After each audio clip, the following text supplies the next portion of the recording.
خداوند آپ کے ساتھ ہو۔ ہمارے خداوند یسوع مسیح کی انجیل باب مطابق مقدس مرکز۔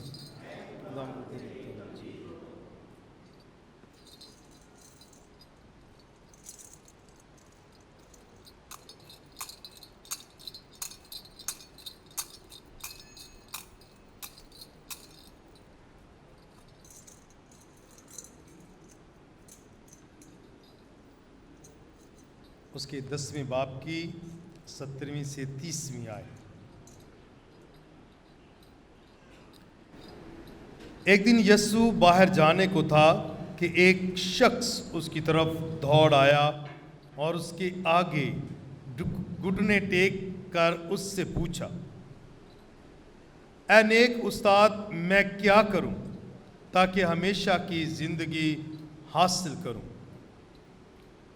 یسوع نے اس سے کہا، تو مجھے نیک کیوں کہتا ہے؟ کوئی نیک نہیں مگر ایک، یعنی خدا۔ تو حکام سے تو واقف ہے، زنا مت کر، خون مت کر، چوری مت کر، جھوٹی گواہی نہ دے، فریب نہ دے، اپنے باپ اور اپنی ماں کی عزت کر۔ اور اس نے اس سے کہا، اے خداوند، ان سب پر میں اپنے لڑکپن ہی سے عمل کرتا آیا ہوں۔ تب یسوع نے اس پر نگاہ کر کے اسے عزیز جانا اور اس سے کہا، ایک بات کی تجھ میں کمی ہے، جا اور اپنا سب کچھ بیچ ڈال اور غریبوں کو عطا کر، تو تجھے آسمان پر خزانہ ملے گا، اور آ کر میرے پیچھے ہو لے۔ اس بات پر اس کے چہرے پر اداسی چھا گئی اور وہ غمگین ہو کر چلا گیا، کیونکہ اس کی بہت دولت تھی۔ یسوع نے نظر دوڑا کر اپنے شاگردوں سے کہا، خدا کی بادشاہی میں دولت مندوں کا داخل ہونا کس قدر دشوار ہے۔ شاگرد اس کی باتوں سے حیران ہوئے۔ تب یسوع نے پھر مخاطب ہو کر ان سے کہا، بچو، خدا کی بادشاہی میں داخل ہونا کس قدر دشوار ہے۔ سوئی کے ناکے سے اونٹ کا گزر جانا خدا کی بادشاہی میں دولت مند کے داخل ہونے سے آسان تر ہے۔ وہ نہایت ہی حیران ہو کر آپس میں کہنے لگے، پھر کون نجات پا سکتا ہے؟ یسوع نے ان پر نگاہ کر کے کہا کہ آدمیوں کے نزدیک یہ ناممکن ہے، لیکن خدا کے نزدیک نہیں، کیونکہ خدا کے نزدیک سب کچھ ممکن ہے۔ تب پترس یسوع سے کہنے لگا، دیکھ، ہم نے سب کچھ چھوڑ دیا ہے اور تیرے پیچھے ہو لیے ہیں۔ یسوع نے کہا، میں تم سے سچ کہتا ہوں، ایسا کوئی نہیں جس نے گھر یا بھائیوں یا بہنوں یا ماں یا باپ یا بال بچوں یا کھیتوں کو میرے لیے اور انجیل کے لیے چھوڑ دیا ہو، جو اب اس زمانے میں 100 گنا نہ پائے۔ گھروں اور بھائیوں اور بہنوں اور ماں اور بال بچوں اور کھیتوں کو دکھ تکلیف کے ساتھ اور آنے والے زمانے میں ہمیشہ کی زندگی۔ انجیل مقدس کے وسیلہ سے ہم سب کی خطائیں معاف کی جائیں۔ مسیح میں میرے عزیزو،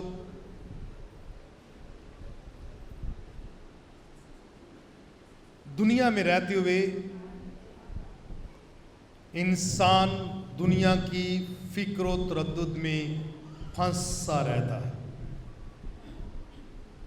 فکر و تردد گھر بنانے کے لیے، دولت اکٹھی کرنے کے لیے، بچوں کی تعلیم و تربیت کے لیے، ان کے مستقبل کے لیے، یہ ساری فکریں اور دیگر جتنی بھی فہرست میں آپ ڈالتے جائیں گے، یہ جو ہے یہ فکریں دنیاوی ہیں، یہ سوچیں دنیاوی ہیں، یہ اس دنیا سے وابستہ ہیں، اس سے جڑی ہوئی ہیں، لیکن یہ اس دنیا کی باتیں ہیں، دنیا کی فکریں ہیں، یہ دنیا کی دولت ہے، یہ دنیا کی ساری خواہشات ہیں، اور یہ دنیاوی ہیں، تو یہ دنیا میں ہی رہ جائیں گے۔ اور یہ ہر دفعہ ہم اس کلام پر غور و خوض کرتے ہیں، دنیاوی ہیں تو دنیا میں ہی رہ جائیں گے۔ تو کیا ضروری ہے وہ آج کا کلام مقدس ہمیں سکھاتا ہے۔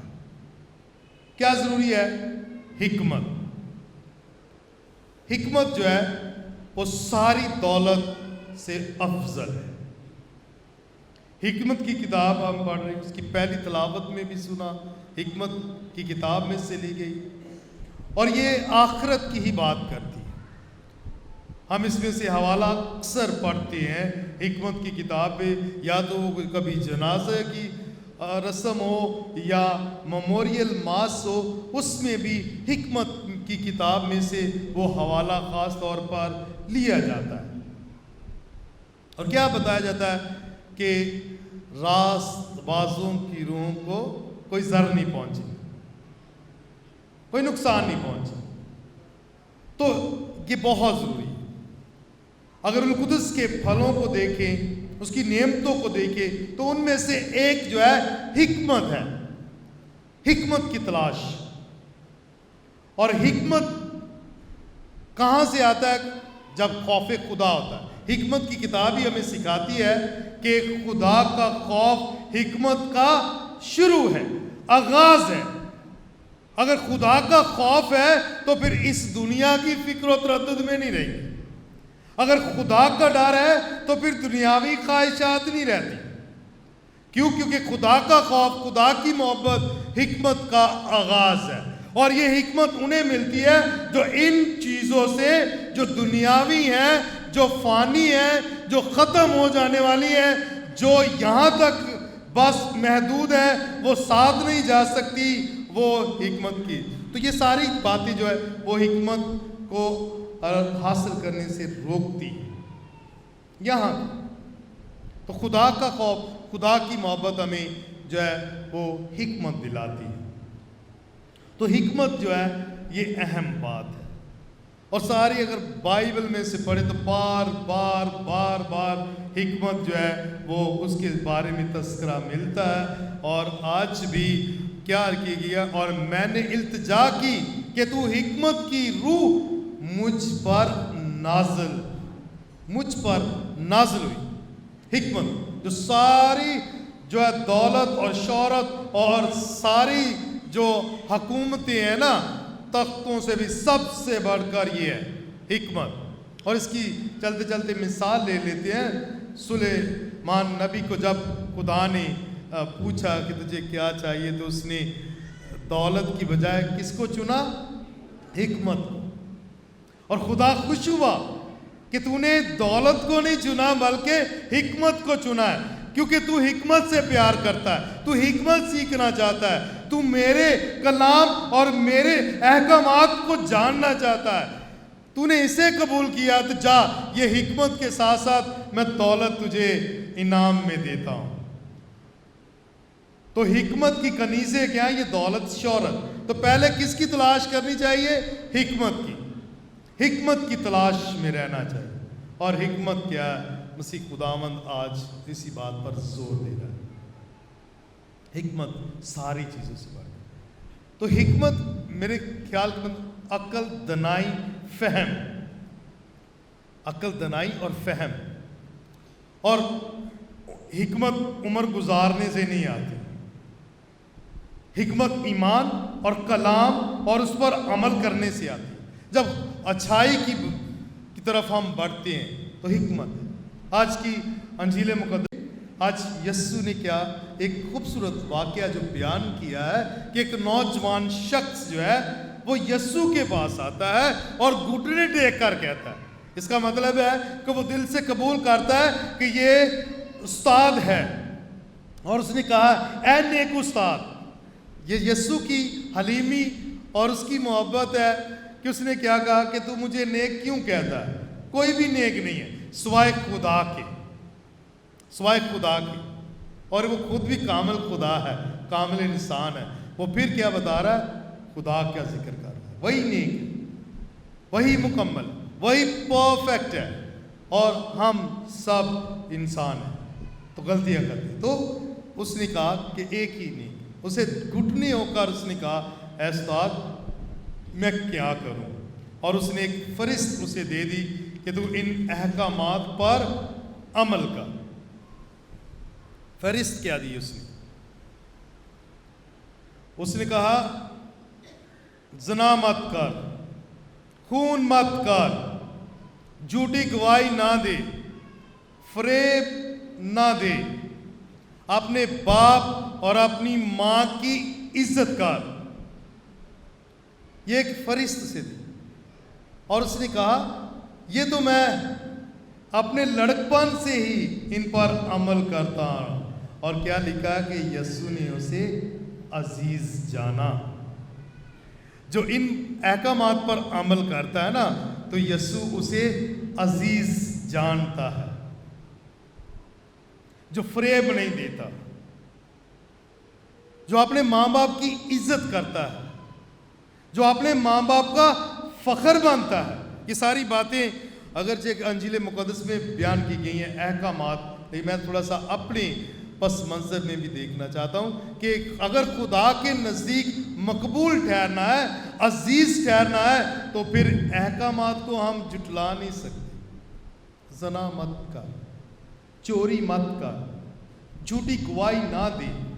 اور یہ دنیا کی بہت نمایاں بیماریاں سمجھ سکتے ہیں یا برائیاں سمجھ سکتے ہیں. کیا خیال ہے یہ بڑھ رہی ہیں کہ نہیں؟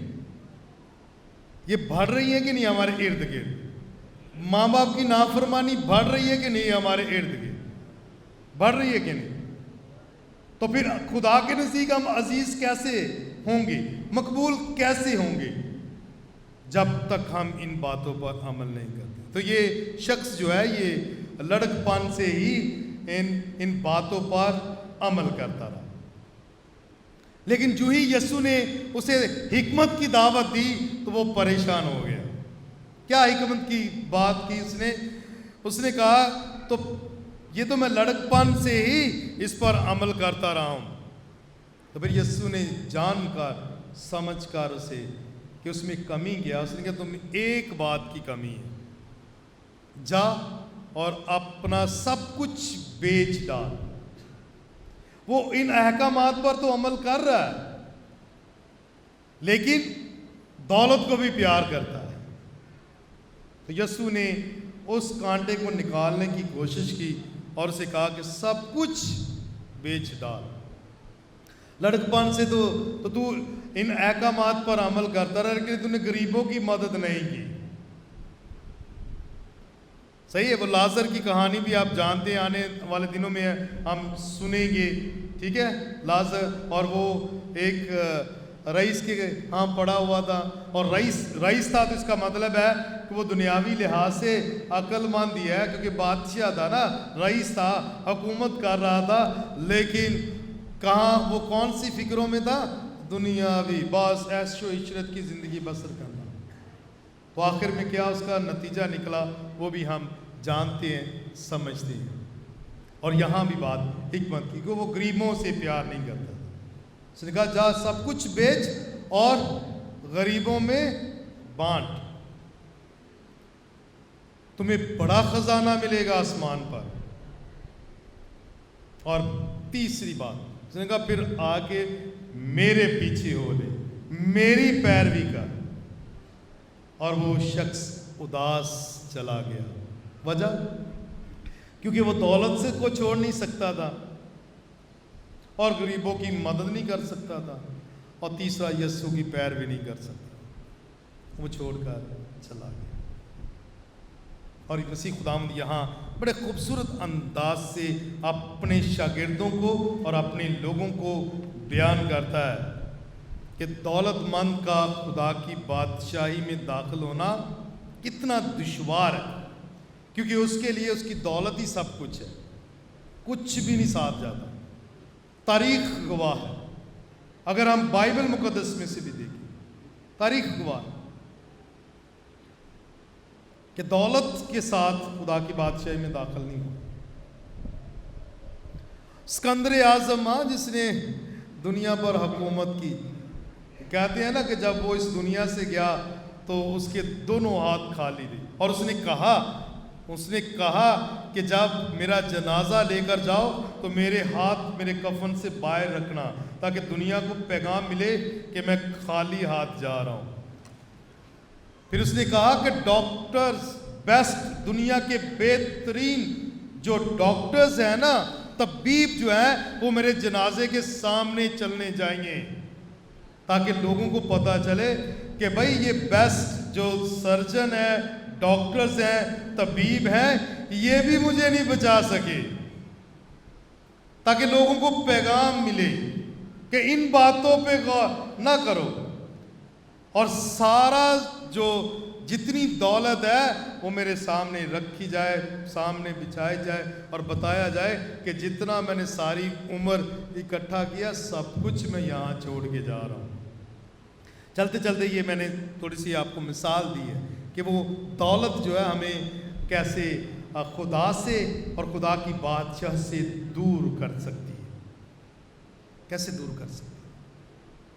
اسکندر اعظم عظیم لیڈر، وہ بھی خالی ہاتھ گیا۔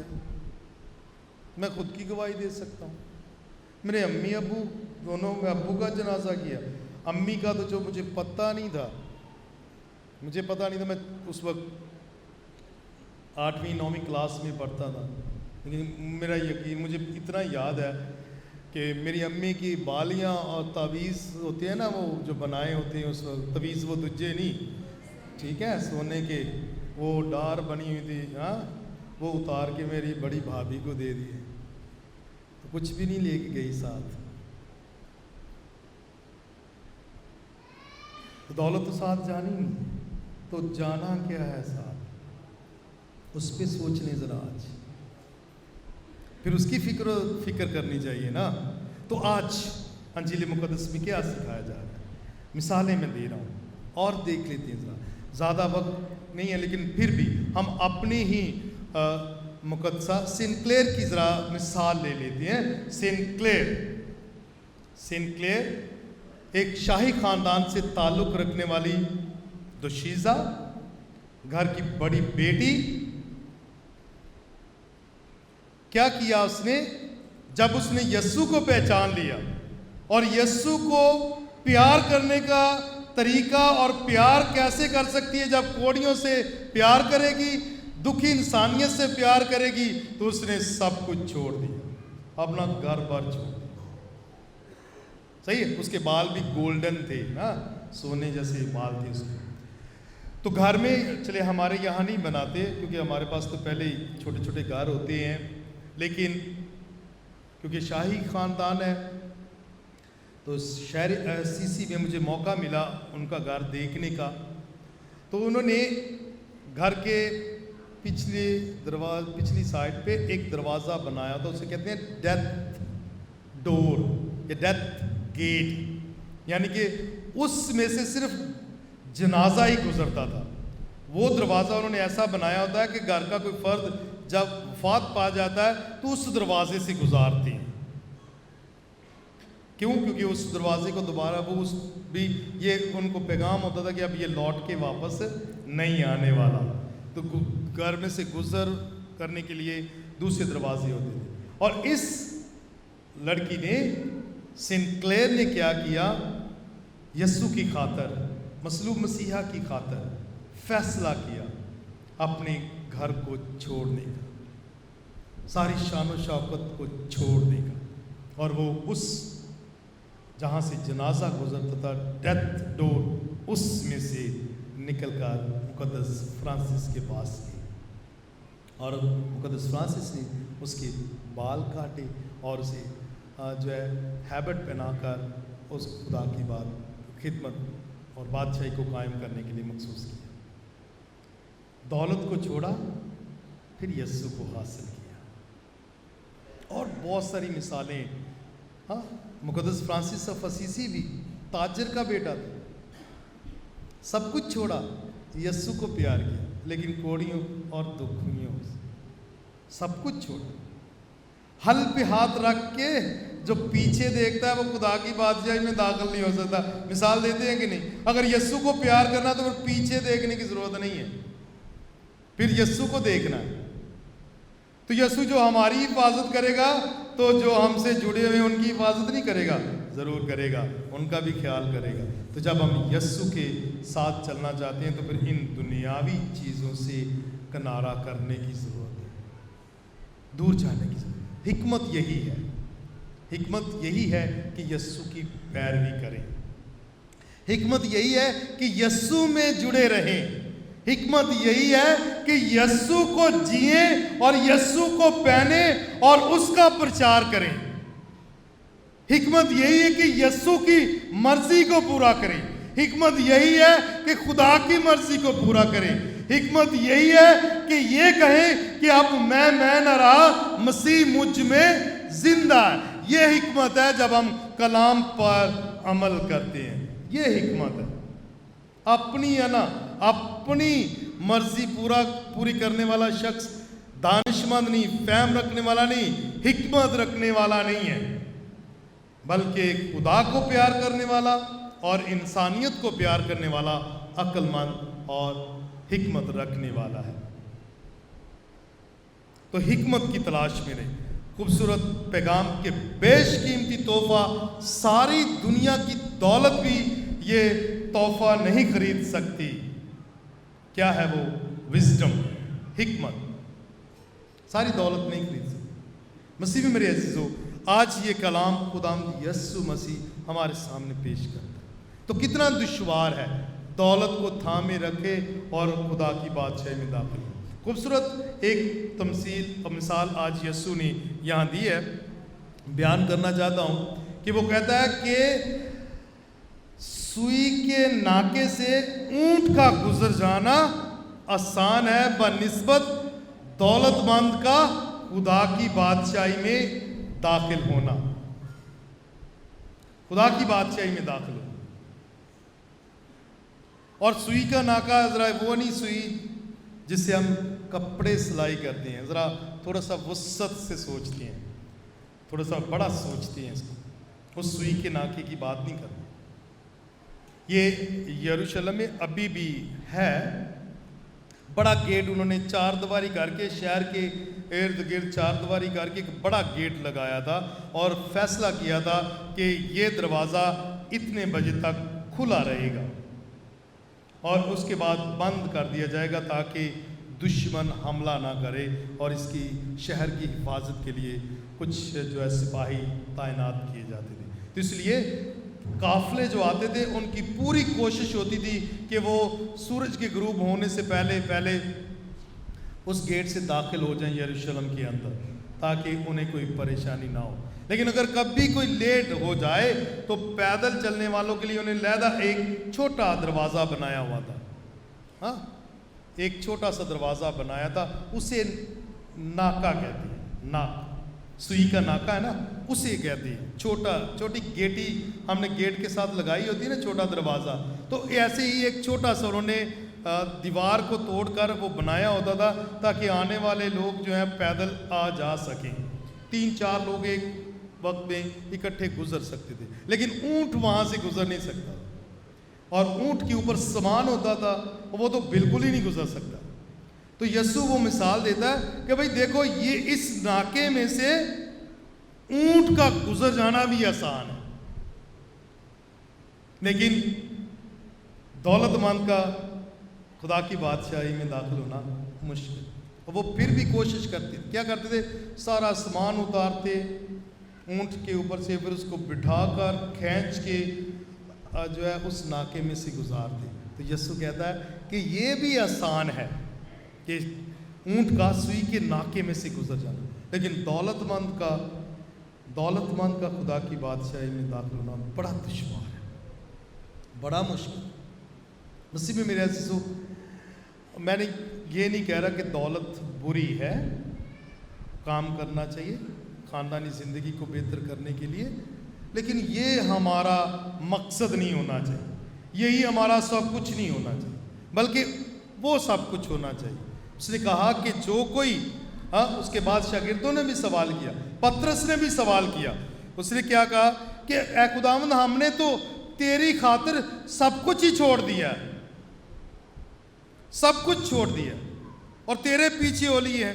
تو یسوع نے کہا، میں تم سے سچ کہتا ہوں، ایسا کوئی نہیں جس نے گھر یا بھائیوں یا بہنوں یا ماں باپ یا بال بچوں یا کھیتوں کو میرے لیے اور انجیل کے لیے چھوڑ دیا ہو اور اسے 100 گنا اجر نہ ملے۔ یہ ہو ہی نہیں سکتا۔ جنہوں نے اپنے ماں باپ، بہن بھائی، سب کچھ کو چھوڑ کر میری پیروی کی ہے، وہ اسی دنیا میں 100 گنا پائیں گے، اسی دنیا۔ اور میں بڑے ایمان اور شکر گزاری کے ساتھ کہہ سکتا ہوں، کاہن ہوتے ہوئے ایک فیملی چھوڑی ہے، آپ لوگوں کی صورت میں ہزاروں فیملیاں ملی ہیں، آپ سب ہمیں کتنا قبول کرتے ہیں، پیار کرتے ہیں۔ ایک فیملی چھوڑی، آپ تو اپنے بچے ہوئے میں سے کچھ دے سکتے ہیں نا، دولت میں سے کیا خیال ہے؟